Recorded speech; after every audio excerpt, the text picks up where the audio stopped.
Hail to the Guy Who Sits Next to the Chief by Kurt Ringquist. They say that power corrupts, and absolute power corrupts absolutely. Vice presidents mostly manage to stay pretty much uncorrupted. John Nance Garner once said about being vice president, "This job isn't worth a bucket of warm piss," although the newspapers of the day reported the medium of exchange as warm spit. Although piss is a bit less family-friendly than spit, there's not that much of a difference grossness-wise, particularly if you consider that Garner liked to chew tobacco. I don't know how much buckets of warm piss or spit went for back in the 30s, but I'll bet it wasn't much.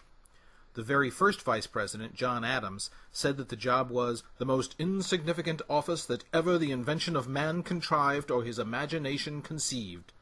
Can you tell that Adams went to Harvard and Garner dropped out of Vanderbilt after one semester? Still, people leave really good jobs to be vice president.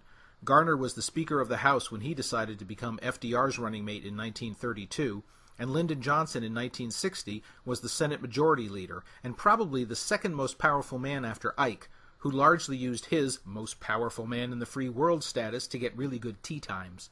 Johnson was, by all accounts, miserable as vice president, and if Kennedy had not been shot, he would have had to wait until 1968 for his own shot at the presidency.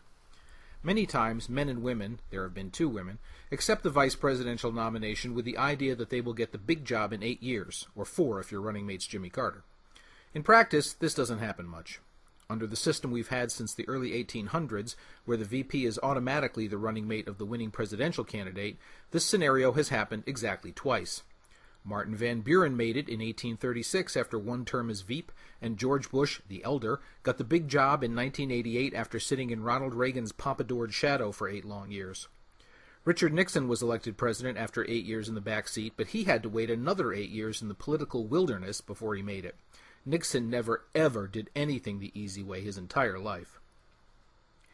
Because everyone knows this is a lousy job, we sometimes get bizarre choices for vice presidential nominees.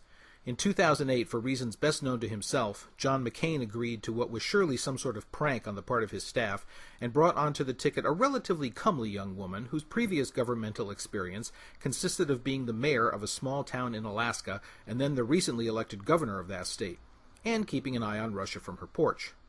Now, there's nothing wrong with being the governor of Alaska for a year, but knowing how to shoot a moose in your pajamas, and how he got in your pajamas we'll never know, ask Todd, doesn't really prepare you to run the country in the not-so-far-fetched event that McCain's ticker decides to go south. When Nixon finally got his shot at the White House, he chose a VP that would ensure that no radical nutjob would dare try to shoot him, Spiro T. Agnew, the former governor of Maryland and poster boy for corrupt politicians everywhere. Spiro, who had been governor, like Palin, for a little over a year when nominated, took over $250,000 of bribes while governor, Baltimore County executive, and VP, so at least he kept busy while in office. He has the honor of being the only vice president to resign as a result of criminal charges, and was replaced by Mr. Asterisk himself, Gerald R. Ford. Ford became the first VP to be inserted into office midstream, and the only president never to have been elected either VP or Prexy. The good citizens of Michigan's 5th Congressional District are the only folks who ever elected Gerald Ford, although they did it 13 times, so they were pretty sure he was okay, and what's good enough for Grand Rapids is good enough for me. Dan Quayle was an interesting vice president, and another who made us all very concerned about the sitting president's health.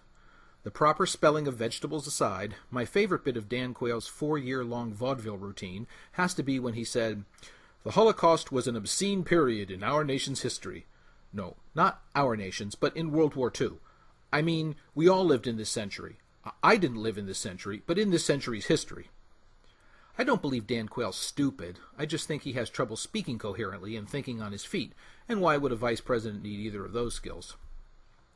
Not to be outdone by their Republican colleagues, the Democrats nominate some real winners to sit around and whittle for 4 years at a stretch.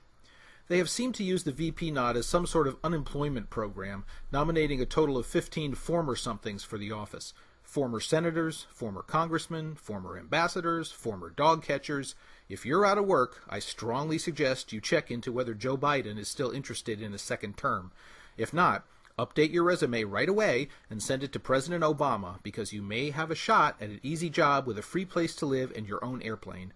At least Henry Wallace had a job when Franklin Roosevelt chose him as the VP nominee in 1940. He was the New Deal's Secretary of Agriculture and captain of the New Deal softball and lawn darts team. Wallace had been a moderate Republican, remember those, but switched to the Democrats. He was a bit of a flake, carrying on a correspondence with a utopia philosopher, they were thick on the ground back then, whom he addressed as Guru, and then he signed all his letters as Galahad. He was quite taken by the Russians, weren't we all, and put their revolution on a par with our revolution, when we all know that we had the best stinking revolution ever. By 1944, he was considered too out there to be renominated, and that's how Harry Truman got lucky, although he didn't think so. Eventually, Wallace switched parties again, moving further left to be the presidential nominee for the Progressives in 1948, where he barely made a ripple. The Democrats like to nominate senators for vice president. 13 of the past 15 nominees have been senators, 9 of them from the South, in the hope that this will balance the ticket. This is a nice way of saying that they hope having someone from that area of the country will somehow trick Southerners into voting for a Democrat because they share the same speech defect, dialect. If it's the dialect that does it, they don't really need to bother with getting someone who is actually from the South. Look at George Bush, the younger. He was born and raised in Connecticut and has learned the Texas drawl to appear more folksy. These diction classes are apparently the only classes during which he ever paid attention, and it got him elected, so who am I to question? Still, since the Democrats have won 5 of the 9 elections where they chose a Southern senator, maybe there is something to the drawl factor after all, and maybe Joe Biden should buy a house in Georgia and start saying, "Fuck y'all," in preparation for 2012. I would be remiss, and who wants to be that, if I did not mention Geraldine Ferraro.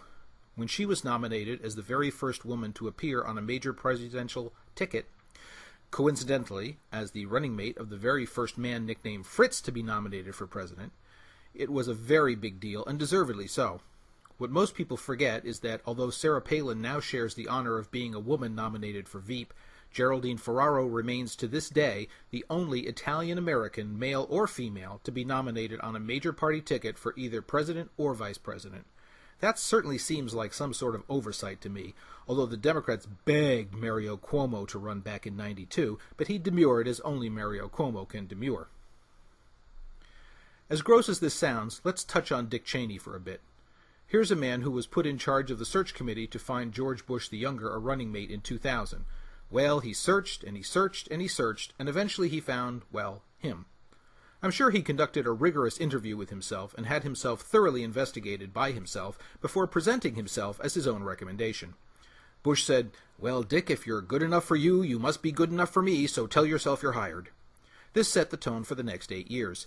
Cheney, as vice president, told Bush, as president, what should be done, and Bush had Cheney do it because Cheney told Bush that Cheney was the go-to guy. This is what we sociologists like to call an aberration. It's also what we like to call nuts. Cheney magically transformed the bucket of warm piss into an elixir of power exercised from a forever undisclosed location in between heart attacks and shooting hunting buddies in the face.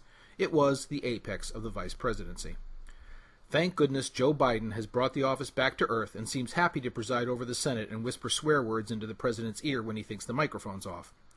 Who knows what heights or depths we will reach with our next crop of vice presidential nominees? Will we have a Harvard graduate or a Vanderbilt dropout gracing the ballot?